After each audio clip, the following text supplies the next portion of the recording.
الحمدللہ رب العالمین والصلاة والسلام علی خاتم النبیین اما بعد فاعوذ باللہ من الشیطان الرجیم بسم اللہ الرحمن الرحیم الصلاة والسلام علیک یا رسول اللہ وعلی آلک واصحابک یا حبیب اللہ الصلاة والسلام علیک یا نبی اللہ وعلی آلک واصحابک یا نور اللہ۔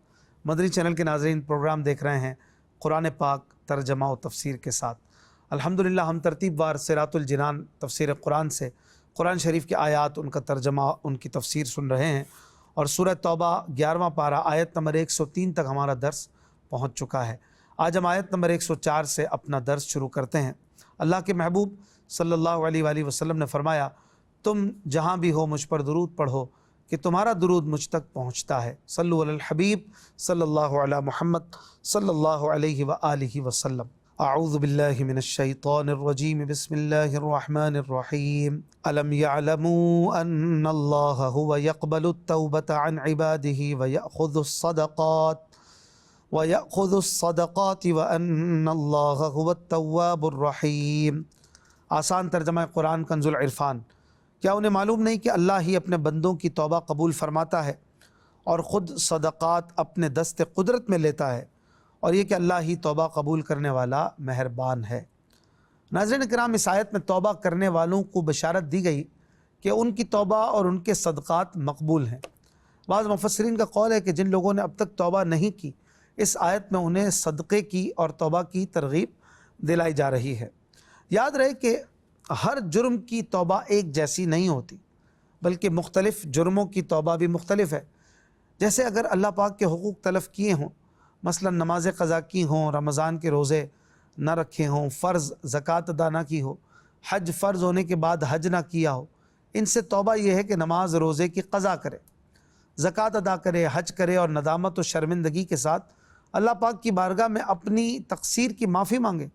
اسی طرح اگر اپنے کان، آنکھ، زبان، پیٹ، ہاتھ، پاؤں، شرمگاہ اور دیگر اعضاء سے ایسے گناہ کیے ہیں جن کا تعلق اللہ پاک کے حقوق کے ساتھ ہو، بندوں کے حقوق کے ساتھ نہ ہو، جیسے غیر محرم عورت کی طرف دیکھنا، جنابت کی حالت میں مسجد میں بیٹھنا، قرآن پاک کو بے وضو ہاتھ لگانا، شراب نوشی، گانے باجے سننا وغیرہ، ان سے توبہ یہ ہے کہ اللہ پاک کی بارگاہ میں اپنے گناہوں کا اقرار کرتے ہوئے، ان گناہوں پر ندامت کا اظہار کرتے ہوئے، اور آئندہ یہ گناہ نہ کرنے کا پختہ عزم کرتے ہوئے معافی چاہے، اور اس کے بعد کچھ نہ کچھ نیک اعمال کرے، کیونکہ نیکیاں گناہوں کو مٹا دیتی ہیں۔ اور اگر بندوں کے حقوق تلف کیے ہوں تو پھر ان کی 3 صورتیں ہیں۔ ان حقوق کا تعلق صرف قرض کے ساتھ ہے، جیسے خریدی ہوئی چیز کی قیمت، یا مزدور کی اجرت، یا بیوی کا مہر وغیرہ، یا پھر ان حقوق کا تعلق صرف ظلم کے ساتھ ہے، جیسے کسی کو مارا، گالی دی، یا غیبت کی اور اس کی خبر اس تک پہنچ گئی، یا پھر ان کا تعلق قرض اور ظلم دونوں کے ساتھ ہے، جیسے کسی کا مال چرایا، چھینا، لوٹا، کسی سے رشوت لی، سود لیا، یا جوئے میں مال جیتا وغیرہ۔ تو پہلی صورت میں توبہ کا طریقہ یہ ہے کہ ان حقوق کو ادا کرے، جو بھی مالی حقوق ہے انہیں ادا کرے، یا صاحب حق سے معافی حاصل کر لے۔ دوسری صورت میں توبہ کا طریقہ یہ ہے کہ صاحب حق سے معافی طلب کرے اور اسے راضی کر دے۔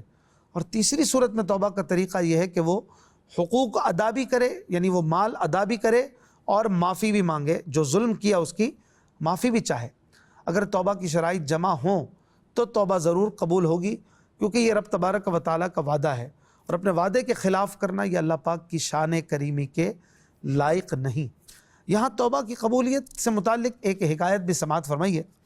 چنانچہ حضرت عتبہ غلام رحمۃ اللہ علیہ کی فتنہ انگیزی اور شراب نوشی کی داستانیں پہلے بہت مشہور تھی، جب تک آپ نے توبہ نہیں کی تھی۔ ایک دن آپ حضرت حسن بصری رحمۃ اللہ علیہ کی مجلس میں آئے۔ اس وقت حضرت حسن بصری رحمۃ اللہ علیہ اس آیت الم یأن للذین آمنوا ان تخشع قلوبہم لذکر اللہ، کیا ایمان والوں کے لیے ابھی وہ وقت نہیں آیا کہ ان کے دل اللہ کی یاد کے لیے جھک جائیں، اس آیت مبارکہ کی تفسیر بیان کر رہے تھے۔ اور آپ رحمۃ اللہ علیہ نے اس آیت کی ایسی تشریح فرمائی کہ لوگ رونے لگے۔ اس دوران ایک جوان مجلس میں کھڑا ہو گیا اور کہنے لگا، اے مومن بندے، کیا مجھ جیسا فاسق و فاجر بھی اگر توبہ کر لے تو اللہ پاک توبہ قبول فرمائے گا؟ آپ نے فرمایا، ہاں، اللہ پاک تیرے گناہوں کو معاف فرما دے گا۔ جب حضرت عتبہ نے یہ بات سنی تو ان کا چہرہ زرد پڑ گیا، اور کانپتے ہوئے چیخ مار کر بے ہوش ہو گئے۔ جب انہیں ہوش آیا تو حضرت حسن بصری رحمۃ اللہ علیہ نے ان کے قریب آ کر یہ شعر پڑھے، جن کا ترجمہ کچھ یوں ہے کہ اللہ پاک کے نافرمان نوجوان، تو جانتا ہے کہ نافرمانی کی سزا کیا ہے، نافرمانوں کے لیے پرشور جہنم ہے اور حشر کے دن اللہ پاک کی سخت ناراضی ہے۔ اگر تو نارے جہنم پر راضی ہے تو بے شک گناہ کرتا رہے، ورنہ گناہوں سے رک جا۔ تو نے اپنے گناہوں کے بدلے اپنی جان کو گروی رکھ دیا ہے، اس کو چھڑانے کی کوشش کر۔ عتبہ نے پھر چیخ ماری اور بے ہوش ہو گئے۔ جب ہوش آیا تو کہنے لگے، اے شیخ، کیا مجھ جیسے بدبخت کی توبہ رب رحیم قبول فرما لے گا؟ آپ نے کہا، درگزر کرنے والا رب ظالم بندے کی توبہ قبول فرما لیتا ہے۔ اس وقت عتبہ نے سر اٹھا کر اللہ پاک سے 3 دعائیں مانگی۔ ایک، اے اللہ، اگر تو نے میرے گناہوں کو معاف اور میری توبہ کو قبول کر لیا ہے تو ایسے حافظے اور عقل سے میری عزت افزائی فرما کہ میں قرآن مجید اور علوم دین میں سے جو بھی سیکھوں وہ کبھی نہ بھولوں۔ اور پھر ایک اور دعا کی کہ یا اللہ مجھے ایسی آواز عطا کر کہ میری قرات کو سن کر سخت سے سخت دل بھی نرم پڑ جائے، موم ہو جائے۔ اور اے اللہ مجھے رزق حلال عطا فرما اور ایسے طریقے سے دے جس کا میں تصور بھی نہ کر سکوں۔ چنانچہ اللہ پاک نے حضرت عتبہ رحمۃ اللہ علیہ کی تینوں دعائیں قبول فرما لی۔ ان کا حافظہ اور فہم و فراست بڑھ گئی، اور جب وہ قرآن کی تلاوت کرتے تو ہر سننے والا گناہوں سے تائب ہو جاتا تھا، اور ان کے گھر ہر روز شوربے کا 1 پیالہ اور 2 روٹیاں رزق حلال سے پہنچ جاتی، اور کسی کو پتہ نہیں چلتا تھا کہ یہ کون رکھ کر جاتا ہے۔ اور حضرت عتبہ غلام رحمۃ اللہ علیہ کی ساری زندگی ایسا ہی ہوتا رہا۔ کیسی دعا قبول ہوئی اور کیسی سچی توبہ انہوں نے کی کہ اللہ تبارک و تعالیٰ نے گویا ان کی توبہ بھی قبول فرما لی اور اپنے انعامات کی ان پر کثیر بارش فرمائی۔ اللہ پاک ہمیں بھی سچی توبہ کرنے کی توفیق عطا فرمائے۔ مزید پھر اس آیت میں فرمایا وَيَأْخُذُ الصَّدَقَاتِ، اور صدقے اپنے دست قدرت میں لیتا ہے۔ اس سے مراد یہ ہے کہ اللہ پاک صدقے کو قبول فرماتا ہے اور اس پر ثواب عطا فرماتا ہے۔ حضرت ابو ہریرہ رضی اللہ عنہ سے روایت ہے کہ حضور علیہ الصلوۃ نے فرمایا، جو شخص پاکیزہ مال سے صدقہ کرے اور اللہ پاک پاکیزہ مال کے سوا قبول نہیں کرتا، اللہ پاک اسے اپنے دائیں ہاتھ سے قبول فرماتا ہے، خواہ وہ ایک کھجور ہو۔ پھر وہ صدقہ رحمان عز و جل کے دست قدرت میں بڑھتا رہتا ہے، حتیٰ کہ پہاڑ سے زیادہ ہو جاتا ہے۔ جس طرح تم میں سے کوئی شخص گھوڑے یا اونٹ کے بچے کو پالتا ہے، تو پہلے کیسے وہ بچہ چھوٹا ہوتا ہے، پھر وہ بڑا ہو جاتا ہے، پھر بہت موٹا تازہ ہو جاتا ہے، ایسے ہی گویا تھوڑا سا صدقہ بھی اللہ پاک کے ہاں بڑھ بڑھ کر بہت زیادہ ہو جاتا ہے۔ یہاں یہ بات یاد رکھیے کہ حدیث پاک میں جو دائیں ہاتھ کا ذکر کیا گیا، اللہ پاک دائیں ہاتھ سے لیتا ہے، اس سے مراد ہماری طرح کے جسم والا رائٹ ہینڈ مراد نہیں، بلکہ یہ متشابہات میں سے ہے۔ یہ جو لفظ ہے یہ متشابہات میں سے، جس کا معنی اللہ پاک ہی بہتر جانتا ہے، اور اس کا مطلب وہی ہے جو اللہ پاک کی شایان شان ہے۔ اسی طرح اس حدیث پاک میں ان لوگوں کے لیے بھی نصیحت ہے جو سود اور رشوت وغیرہ کی حرام آمدنی سے صدقات و خیرات کرتے ہیں اور کہتے ہیں اللہ پاک ہمیں مال دے رہا ہے، اس لیے ہم غریبوں کی بھلائی اور رشتہ داروں سے صلہ رحمی کرنے میں اس مال کو خرچ کر رہے ہیں۔ ایسے لوگوں کے لیے اس حدیث میں بڑی عبرت ہے۔ حضرت قاسم بن مخیمرہ رضی اللہ عنہ فرماتے ہیں کہ رسول اللہ صلی اللہ علیہ وآلہ وسلم نے فرمایا، جو شخص گناہ کے ذریعے مال حاصل کر کے اس سے صلہ رحمی کرتا ہے یا صدقہ کرتا ہے یا اللہ پاک کے راستے میں خرچ کرتا ہے تو اللہ پاک اس سب کو جمع کر کے جہنم میں ڈال دے گا۔ حضرت عبداللہ بن مسعود رضی اللہ عنہ سے روایت ہے کہ حضور علیہ السلام نے فرمایا، تمہیں وہ شخص تعجب میں نہ ڈالے جس نے حرام مال کمایا، کیونکہ اگر وہ اس مال کو راہ خدا میں خرچ کرے یا اسے صدقہ کرے تو وہ قبول نہ کیا جائے گا، اور اگر اسے چھوڑ دے تو اس میں برکت نہیں دی جائے گی، اور اس میں سے کچھ بچ جائے تو یہ جہنم کی طرف اس کا زاد راہ ہوگا، یعنی وہ مال اسے جہنم کی طرف لے کر جانے والا ہوگا۔ اللہ پاک ہمیں حلال مال عطا فرمائے اور اس سے اپنی راہ میں صدقہ و خیرات کرنے کی توفیق عطا فرمائے۔ اگلی آیت میں اللہ پاک ارشاد فرماتا ہے وَقُلِ اعْمَلُوا فَسَيَرَى اللَّهُ عَمَلَكُمْ وَرَسُولُهُ وَالْمُؤْمِنُونَ وَسَتُرَدُّونَ إِلَىٰ عَالِمِ الْغَيْبِ وَالشَّهَادَةِ فَيُنَبِّئُكُم بِمَا كُنتُمْ تَعْمَلُونَ۔ آسان ترجمہ قرآن کنز العرفان۔ اور تم فرماؤ، تم عمل کرو، اب اللہ اور اس کے رسول اور مسلمان تمہارے کام دیکھیں گے اور جلد ہی تم اس کی طرف لوٹائے جاؤ گے۔ جو ہر غیب اور ظاہر کو جاننے والا ہے، پھر وہ تمہیں تمہارے اعمال بتائے گا۔ ناظرین اکرام، اس آیت میں اطاعت گزاروں کو عظیم ترغیب اور گناہ گاروں کو بڑی ترہیب دی گئی ہے۔ گویا اللہ پاک نے ارشاد فرمایا کہ تم مستقبل کے لیے اب کوشش کرو، کیونکہ تمہارے اعمال کا ایک ثمرہ دنیا میں ہے اور ایک ثمرہ آخرت میں ہے، کہ دنیا میں اللہ پاک اور اس کے رسول اور مسلمان تمہارے اعمال دیکھ رہے ہیں۔ اگر تم اللہ پاک اور اس کے حبیب صلی اللہ علیہ وآلہ وسلم کی اطاعت کرو گے تو دنیا میں تمہاری بڑی تعریف ہوگی اور دنیا و آخرت میں تمہیں بڑا اجر ملے گا، اور اگر تم اللہ پاک اور اس کے حبیب صلی اللہ علیہ وآلہ وسلم کی نافرمانی کرو گے تو دنیا میں تمہاری مذمت ہوگی اور آخرت میں تمہیں شدید عذاب ہوگا۔ پھر فرمایا وَسَتُرَدُّونَ إِلَىٰ عَالِمِ الْغَيْبِ وَالشَّهَادَةِ، اور جلد ہی تم لوٹائے جاؤ گے غیب کے جاننے والے رب عز و جل کی طرف، یعنی قیامت کے دن اس کی طرف لوٹائے جاؤ گے، تو جو تمہاری جلوت، تمہاری خلوت، تمہارے اندر، تمہارے باہر، تمہارے ظاہر، تمہارے باطن، سب کو جانتا ہے، اس سے کچھ پوشیدہ نہیں۔ تم دنیا میں اچھے برے جو اعمال کرتے تھے وہ تمہیں بتا دے گا اور تمہیں تمہارے اعمال کی جزا دے گا۔ اگلی آیت میں اللہ پاک ارشاد فرماتا ہے وَآخَرُونَ مُرْجَوْنَ لِأَمْرِ اللَّهِ إِمَّا يُعَذِّبُهُمْ وَإِمَّا يَتُوبُ عَلَيْهِمْ وَاللَّهُ عَلِيمٌ حَكِيمٌ۔ آسان ترجمہ قرآن کنز العرفان۔ اور اللہ کا حکم آنے تک کچھ دوسروں کو مؤخر کر دیا گیا ہے، یا تو اللہ انہیں عذاب دے گا اور یا ان کی توبہ قبول فرما لے گا، اور اللہ علم والا، حکمت والا ہے۔ ناظرین اکرام، غزوہ تبوک سے رہ جانے والے کچھ لوگ وہ ہیں جنہیں موقوف رکھا گیا ہے، یہاں تک کہ ان کے بارے میں اللہ پاک کا حکم ظاہر ہو جائے۔ اس آیت میں یہ بیان کیا جا رہا ہے، ان کے حکم کی موقوفی کا بیان ہے۔ اگر وہ اپنے جرم پر قائم رہے اور توبہ نہ کی تو اللہ پاک انہیں عذاب دے گا، اور اگر انہوں نے توبہ کر لی تو اللہ پاک ان کی توبہ قبول فرما لے گا۔ ناظرین اکرام، غزوہ تبوک سے رہ جانے والے صحابہ اکرام کی تعداد 10 تھی۔ ان میں سے 7 صحابہ نے ندامت و شرمندگی کی وجہ سے خود کو مسجد کے ستونوں سے بندھوا لیا تھا۔ سرکار علیہ الصلوۃ والسلام کی بارگاہ میں ان 7 صحابہ کے اعتراف جرم اور توبہ کی قبولیت کا ذکر پچھلی آیتوں میں ہوا، اور بقیہ 3 صحابہ اکرام نے چونکہ ان کی طرح ستونوں سے بندھ کر اپنی توبہ اور ندامت کا اظہار نہ کیا تھا، اس لیے ان کی توبہ کی قبولیت کو مؤخر کر دیا گیا۔ اس آیت میں انہی 3 صحابہ اکرام کا ذکر ہے، اور پھر آگے چل کر ان کی توبہ کی قبولیت کا ذکر اسی سورۃ توبہ کی آیت نمبر 118 میں آ رہا ہے کہ ان کی توبہ بھی اللہ پاک نے قبول فرما لی۔ اگلی آیت میں اللہ پاک فرماتا ہے وَالَّذِينَ اتَّخَذُوا مَسْجِدًا ضِرَارًا وَكُفْرًا وَتَفْرِيقًا بَيْنَ الْمُؤْمِنِينَ وَإِرْصَادًا لِمَنْ حَارَبَ اللَّهَ وَرَسُولَهُ مِنْ قَبْلُ وَلَيَحْلِفُنَّ إِنْ أَرَدْنَا إِلَّا الْحُسْنَى وَاللَّهُ يَشْهَدُ إِنَّهُمْ لَكَاذِبُونَ۔ آسان ترجمہ قرآن کنز العرفان۔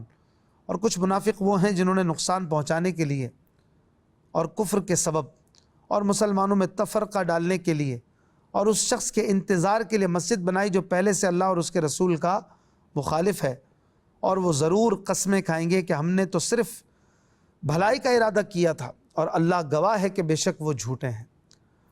ناظرین کرام، اس آیت مبارکہ کا پس منظر کچھ یوں ہے کہ یہ آیت منافقین کی ایک جماعت کے بارے میں نازل ہوئی جنہوں نے مسجد قباء کو نقصان پہنچانے اور اس کی جماعت میں تفریق ڈالنے کے لیے اس کے قریب ایک مسجد بنائی تھی۔ اس میں ایک بڑی چال تھی، وہ یہ کہ ابو عامر جو زمانہ جاہلیت میں نصرانی راہب تھا، تاجدار رسالت صلی اللہ علیہ وآلہ وسلم کے مدینہ طیبہ تشریف لانے پر آپ صلی اللہ علیہ وآلہ وسلم سے کہنے لگا یہ کون سا دین ہے جو آپ لائے ہیں؟ حضور علیہ السلام نے فرمایا میں ملت حنیفیہ دین ابراہیم لایا ہوں۔ ابو عامر کہنے لگا میں تو اسی دین پر ہوں۔ حضور علیہ السلام نے فرمایا نہیں، اس نے کہا کہ آپ نے اس میں کچھ اور ملا دیا ہے، آپ نے معاذ اللہ اس نے کہا کہ گڑبڑ کر دی ہے دین ابراہیمی میں۔ حضور علیہ السلام نے فرمایا نہیں، میں خالص صاف ملت لایا ہوں۔ پھر ابو عامر نے کہا ہم میں سے جو جھوٹا ہو اللہ پاک اس کو حالت سفر میں تنہا اور اکیلا اور بے کس کر کے ہلاک کرے۔ حضور علیہ السلام نے آمین فرمایا۔ لوگوں نے اس کا نام ابو عامر فاسق رکھ دیا۔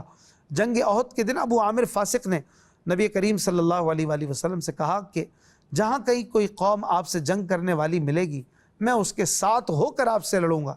چنانچہ جنگ حنین تک اس کا یہی معمول رہا اور وہ نبی اکرم صلی اللہ علیہ وآلہ وسلم کے ساتھ لڑتا رہا۔ جب حوازن والوں کو شکست ہوئی اور وہ مایوس ہو کر ملک کے شام کی طرف بھاگا تو اس نے منافقین کو خبر بھیجی کہ تم سے قوت و اسلحہ جو سامان جنگ ہو سکے سب جمع کرو اور میرے لیے ایک مسجد بناؤ۔ میں شاہ روم کے پاس جاتا ہوں، وہاں سے رومی لشکر لے کر آؤں گا اور محمد اور ان کے اصحاب کو نکال دوں گا معاذ اللہ۔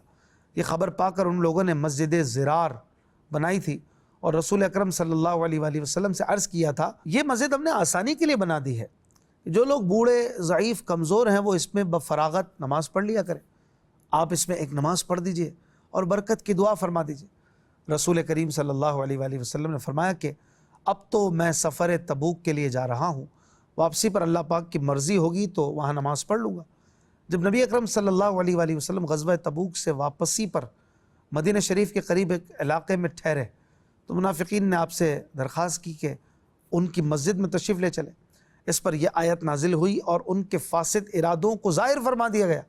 تب رسول کریم صلی اللہ علیہ وآلہ وسلم نے بعض صحابہ اکرام رضی اللہ عنہم کو حکم دیا کہ اس مسجد کو جا کر گرا دیں اور جلا دیں۔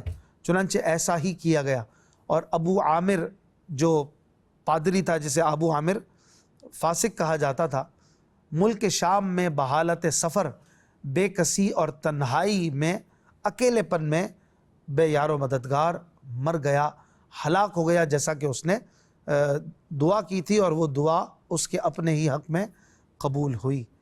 اس سے پتہ چلا کہ مسجد کے نام پر بھی مسلمانوں کو نقصان پہنچایا جا سکتا ہے اور اللہ اور اس کے رسول سے دشمنی کی جا سکتی ہے، لہٰذا ایسی مسجدوں سے بھی دور رہا جائے جہاں اللہ پاک کے رسول صلی اللہ علیہ وآلہ وسلم کے نقص نکالنے کی کوشش کی جاتی ہے اور جہاں مسلمانوں کو غلط تعلیم دے کر لڑایا جاتا ہے۔ آج بھی جو مسجد دین میں فساد اور مسلمانوں میں تفریق ڈالنے کے لیے بنائی جائے وہ مسجد زرار ہے۔ نیز یہ بھی پتہ چلا کہ مسلمانوں میں تفریق ڈالنے کی کوشش کرنا یہ منافقین کا طریقہ ہے۔ اگلی آیت میں اللہ پاک فرماتا ہے لا تقم فیہ ابدا لمسجد اسس علی التقوی من اول یوم احق ان تقوم فیہ رجال یحبون ان یتطہروا واللہ یحب المطہرین۔ آسان ترجمہ قرآن کنز العرفان۔ اے حبیب آپ اس مسجد میں کبھی کھڑے نہ ہوں، بے شک وہ مسجد جس کی بنیاد پہلے دن سے پرہیزگاری پر رکھی گئی ہے وہ اس کے حقدار ہے کہ تم اس میں کھڑے ہو۔ اس میں وہ لوگ ہیں جو خوب پاک ہونا پسند کرتے ہیں اور اللہ خوب پاک ہونے والوں سے محبت فرماتا ہے۔ ناظرین کرام، اس آیت میں تاجدار رسالت صلی اللہ علیہ وآلہ وسلم کو مسجد زرار میں نماز پڑھنے سے منع فرمایا گیا۔ امام عبداللہ بن احمد نصفی رحمۃ اللہ علیہ فرماتے ہیں بعض مفسرین کا قول یہ ہے کہ جو مسجد فخر و ریا اور نمود و نمائش یا رضا الہی کے سوا اور کسی غرض کے لیے یا حرام مال سے بنائی جائے وہ بھی مسجد زرار کے ساتھ لاحق ہے۔ فی زمانہ مسلمانوں میں ایک تعداد ایسی ہے جنہیں عالی شان مسجد تعمیر کرنے پر اور زیادہ مساجد بنانے پر ایک دوسرے سے فخر کا اظہار کرتے دیکھا گیا ہے۔ ان کے دلوں کا حال اللہ پاک ہی بہتر جانتا ہے، یا خود انہیں اپنے دلوں کا حال اچھی طرح پتہ ہے۔ اگر انہوں نے اللہ پاک کی رضا حاصل کرنے اور اس کی عبادت کرنے میں مسلمانوں کو سہولت پہنچانے کی نیت سے عالی شان اور خوبصورت مساجد بنائی ہیں تو ان کا یہ عمل لائق تحسین اور اجر و ثواب کا باعث ہے، اور اگر ان کی یہ نیت نہیں بلکہ خوبصورت مساجد بنانے سے ریاکاری اور بڑائی کا اظہار مقصود ہے، اگرچہ زبان سے لوگوں کے سامنے یہ کہتے پھرتے ہیں کہ اللہ پاک یہ کوششیں قبول فرمائے وغیرہ وغیرہ، تو بہرحال انہیں ڈرنا چاہیے کہ یہ ریاکاری انہیں کہیں تباہ و برباد نہ کر دے۔ حضرت انس رضی اللہ عنہ سے روایت ہے کہ حضور علیہ الصلوۃ نے فرمایا قیامت کی نشانی یہ بھی ہے کہ لوگ مسجد تعمیر کرنے میں فخر کریں گے، یعنی اللہ پاک کی رضا حاصل کرنے کے لیے اخلاص کے ساتھ نہیں بلکہ ناموری، ریاکاری اور بڑائی کی نیت سے مسجدیں تعمیر کریں گے۔ حضرت انس بن مالک رضی اللہ عنہ سے روایت ہے حضور علیہ الصلوۃ نے فرمایا قیامت قائم نہ ہوگی یہاں تک کہ لوگ جب مسجد تعمیر کرنے کے معاملے میں فخر کرنے لگ جائیں گے۔ حضرت انس رضی اللہ عنہ سے روایت ہے رسول اکرم صلی اللہ علیہ وآلہ وسلم نے فرمایا لوگوں پر ایک زمانہ ایسا آئے گا جس میں وہ مسجدیں تعمیر کرنے میں ایک دوسرے پر فخر کیا کریں گے اور انہیں آباد کم کیا کریں گے، یاد رہے کہ کسی کے دل کا حال اللہ پاک بہتر جانتا ہے، اور ہمارے پاس کوئی ایسا ذریعہ نہیں جس سے ہم کسی کے دل کا حال معلوم کر سکیں۔ اس لیے کسی مسلمان پر بدگمانی کرنے اور اس پر یہ الزام ڈالنے کی شرعاً کسی کو اجازت نہیں کہ اس نے فخر و ریاکاری کی نیت سے مسجد تعمیر کی ہے، لیکن تعمیر کرنے والے کو بہرحال اپنے قلب کی طرف نظر رکھنی چاہیے کہ اس کا مقصد کیا ہے۔ پھر اس آیت میں مزید آگے فرمایا گیا کہ بے شک وہ مسجد جس کی بنیاد پہلے دن سے پرہیزگاری پر رکھی گئی ہے۔ اب اس سے کون سی مسجد مراد ہے؟ تو اس سے مراد ایک روایت کے مطابق مسجد قباء ہے، جس کی بنیاد رسول کریم صلی اللہ علیہ وآلہ وسلم نے رکھی، اور جب تک حضور علیہ السلام نے قباء میں قیام فرمایا اس میں نمازیں پڑھی۔ مفسرین کا ایک قول یہ بھی ہے کہ اس سے مسجد مدینہ یعنی مسجد نبوی شریف مراد ہے۔ یاد رہے کہ یہ دونوں مسجدوں کے بارے میں حدیثیں مذکور ہیں، اور ان دونوں باتوں میں کوئی ٹکراؤ نہیں، کیونکہ آیت کا مسجد قباء کے حق میں نازل ہونا اس بات کو مستلزم نہیں کہ مسجد نبوی میں یہ اوصاف نہ ہوں۔ احادیث میں مسجد نبوی اور مسجد قباء کے کثیر فضائل بیان کیے گئے ہیں۔ حضرت ابو ہریرہ رضی اللہ عنہ سے روایت ہے کہ رسول کریم صلی اللہ علیہ وآلہ وسلم نے فرمایا، میرے گھر اور میرے ممبر کے درمیان کی جگہ جنت کے باغوں میں سے ایک باغ ہے، اور میرا ممبر میرے حوض پر ہے۔ حضرت انس رضی اللہ عنہ سے روایت ہے، حضور علیہ السلام نے فرمایا، کسی شخص کا اپنے گھر میں نماز پڑھنا ایک نماز کا ثواب ہے، اور اس کا محلے کی مسجد میں نماز پڑھنا 25 نمازوں کا ثواب ہے، اور اس کا جامع مسجد میں پڑھنا 500 نمازوں کا ثواب ہے، اور مسجد اقصیٰ میں نماز پڑھنا 50,000 نمازوں کا ثواب ہے، اور اس کا میری مسجد میں نماز پڑھنا 50,000 نمازوں کا ثواب ہے، اور اس کا مسجد حرام میں نماز پڑھنا 1,00,000 نمازوں کا ثواب ہے۔ سبحان اللہ۔ حضرت ام سلمہ رضی اللہ عنہ سے روایت ہے، حضور علیہ السلام نے فرمایا کہ میرے اس ممبر کے پائے جنت میں نصب ہیں، اور وہ ممبر ظاہر ہے کہ مسجد نبوی شریف کا ممبر ہے۔ سبحان اللہ۔ اسی طرح مسجد قباء کو بھی بہت فضیلت حاصل ہے، چنانچہ حضرت عبداللہ بن عمر رضی اللہ عنہما فرماتے ہیں کہ رسول کریم صلی اللہ علیہ وآلہ وسلم ہر ہفتے مسجد قباء میں کبھی پیدل اور کبھی سوار ہو کر تشریف لاتے تھے۔ حضرت سہل بن حنیف روایت کرتے ہیں کہ نبی کریم صلی اللہ علیہ وآلہ وسلم نے فرمایا، جو شخص اپنے گھر سے نکلے پھر مسجد قباء میں آ کر نماز پڑھے تو اسے ایک عمرے کا ثواب ملے گا۔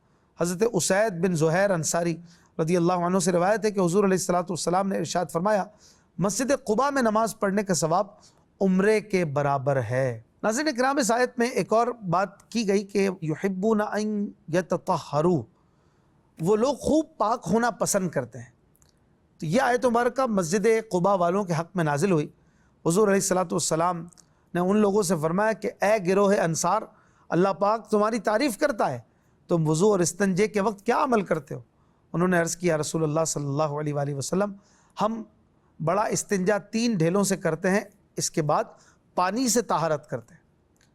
ہر صاحب ذوق شخص اس بات سے بخوبی واقف ہے کہ امیری ہو یا فقیری، ہر حال میں صفائی ستھرائی انسان کے وقار و شرف کی آئینہ دار ہے، جبکہ گندگی انسان کی عظمت عزت کی بدترین دشمن ہے۔ دین اسلام نے جہاں انسان کو کفر و شرک کی نجاستوں سے پاک کر کے عزت و رفعت عطا کی، وہیں ظاہری طہارت، صفائی ستھرائی اور پاکیزگی کی اعلیٰ تعلیمات بھی عطا فرمائیں اور انسان کے وقار کو بلند فرمایا۔ اللہ پاک قرآن شریف میں فرماتا ہے، ان اللہ یحب التوابین و یحب المتطہرین، بے شک اللہ بہت توبہ کرنے والوں سے محبت فرماتا ہے اور خوب صاف ستھرے رہنے والوں کو پسند فرماتا ہے۔ حضرت ابو مالک اشعری رضی اللہ عنہ سے روایت ہے کہ حضور علیہ السلام نے فرمایا، پاکیزگی نصف ایمان ہے۔ اللہ پاک سے دعا ہے ہمیں صاف ستھرا رہنے اور اپنے باطن اور ظاہر کو سنوارنے کی توفیق عطا فرمائے۔ زندگی رہی تو انشاءاللہ الکریم اگلے پروگرام میں ملاقات ہوگی۔ صلو علی الحبیب صلی اللہ علی محمد صلی اللہ علیہ وآلہ وسلم۔